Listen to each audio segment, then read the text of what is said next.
Hello বন্ধুরা, তোমরা কেমন আছো? আশা করি তোমরা অনেক ভালো আছো। আরেকটি নতুন মিনি ব্লগে তোমাদেরকে অনেক অনেক স্বাগত জানাই। আর আমি অনেক দিন ভিডিও দিতে পারিনি তোমাদেরকে, কারণ আমি প্রচুর অসুস্থ ছিলাম তার জন্য। তো চলো আজকে থেকে শুরু করে দিয়েছি। আর আজকে দেখো ভাই মাছ এনেছে সকালে। তো ভাইকে মাছ আনতে বললে কিন্তু ভাই মাছ নিয়ে আনবে ঠিকই, কিন্তু আঁশগুলো পরিষ্কার করিয়ে নিয়ে আসবে না। তাই তো চলো তাড়াতাড়ি আমি পরিষ্কার করে নিয়েছি, আদা নুন আর হলুদ মেখে নিলাম। তো তাড়াতাড়ি আমি রান্না করে নিয়েছিলাম, তারপরে আর তোমাদেরকে দেখাতে পারিনি। আর আজকে দেখো রাত্রেবেলায় আমি কিন্তু ভাপা পিঠে বানিয়ে নিয়েছি, কারণ শিম আমি রান্না করেছিলাম। শিম তো তো এটা দিয়ে মেখে আমি একটা ভাপা পিঠে বানিয়ে নিয়েছি। তো তাড়াতাড়ি করে নিলাম। আর এই পিঠে কিন্তু খেতে খুব মানে সুন্দর হয়েছিল।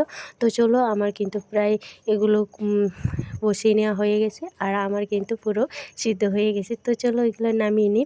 তো আজকের মিনি ব্লগটা এতটা পর্যন্তই। ভালো লাগলে লাইক করে দিও। টাটা।